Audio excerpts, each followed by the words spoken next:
راز عشق ایک انجام سے شروع ہونے والی داستاں، کچھ کہانیاں صرف لکھی نہیں جاتیں، وہ خود لکھوا لیتی ہیں۔ میں ہوں بائی اسٹرینج مسلمہ ASM نور، اور آج سے ایک سفر شروع ہو رہا ہے، ایک ایسی کہانی کا جو صرف لفظوں کا جادو نہیں، روح کا رابطہ ہے۔ ہاشم اور زہرا کی کہانی راز عشق، جو محبت کے ذریعے روحانیت تک کا سفر طے کرتی ہے۔ یہ میری وہ کہانی ہے جس کو میں نے ریئل لائف فیلنگز کے ساتھ میں لکھا ہے۔ شاید یہ آپ کی بھی کہانی ہو سکتی ہے، اگر آپ کے پاس بھی کوئی خاص راز، کوئی ادھوری محبت، یا پھر کوئی ایک ایسی بات جو آپ کبھی کسی سے کہہ نہیں پائے، کوئی روحانی تجربہ یا کچھ اور جو آپ چاہتے ہیں کہ میں ناول میں شیئر کروں، تو آپ مجھے ای میل پہ اور انسٹاگرام پہ شیئر کر سکتے ہیں۔ شاید میں آپ کی کہانی کو بھی کسی ناول کا حصہ بنا دوں، شاید آپ کی اسٹوری کسی اور کا دل چھو لے اور اس کے لیے راستہ بنا دے۔ تازہ ہو سکتا ہے ایک سچا راز عشق سننے سے، تو چلیے شروع کرتے ہیں ہاشم اور زہرا کے راز عشق کا پہلا پہلو۔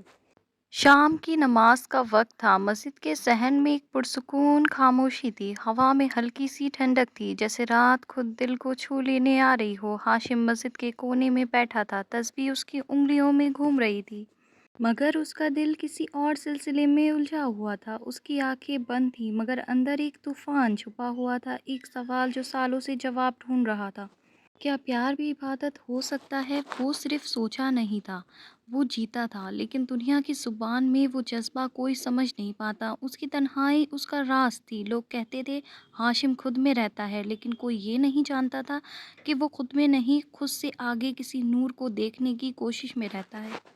اسی شام پہلی بار زہرا اس مسجد کے صحن میں آئی۔ اس نے سرہانے سے دوپٹہ کھینچ کر سر ڈھکا اور دھیمی چال سے اندر آئی۔ اس کے قدم جیسے ہوا سے باتیں کرتے ہوئے چل رہے تھے، نہ زیادہ لفظ، نہ زیادہ حرکت، بس ایک نور تھا جو اس کے وجود کے ساتھ چلتا تھا۔ اس نے دعا کے بعد اپنی ڈائری کھولی اور لکھنے لگی، یا رب، اگر محبت میں تیرا راستہ ملتا ہو تو مجھے اس راستے سے مت روکنا۔ محبت میں صرف کسی انسان کا چہرہ نہیں، تیرا نور نظر آئے، ایسی دعا ہے میری۔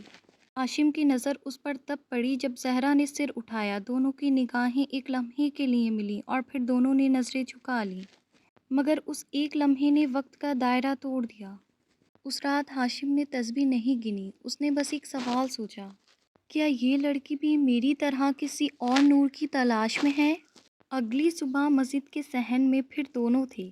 کیا یہی قسمت تھی یا صرف وقت کا ایک امتحان؟ پتہ نہیں، مگر زہرا نے پہلی بار ہاشم سے پوچھا، آپ عبادت میں کیا مانگتے ہیں؟ ہاشم نے تھوڑا مسکرا کر کہا، راز عشق۔ زہرا کے لبوں پہ ایک خاموش تسلیم تھی، جیسے اس نے پہلی بار کسی انسان سے وہی جواب سنا جو وہ خود لکھتی رہی تھی۔ لمحے دونوں کی تنہائی ایک سمت دیکھنے لگی۔ پیار اب بھی فاصلے پہ تھا، لیکن روح ایک خوشی میں مسکرا رہی تھی۔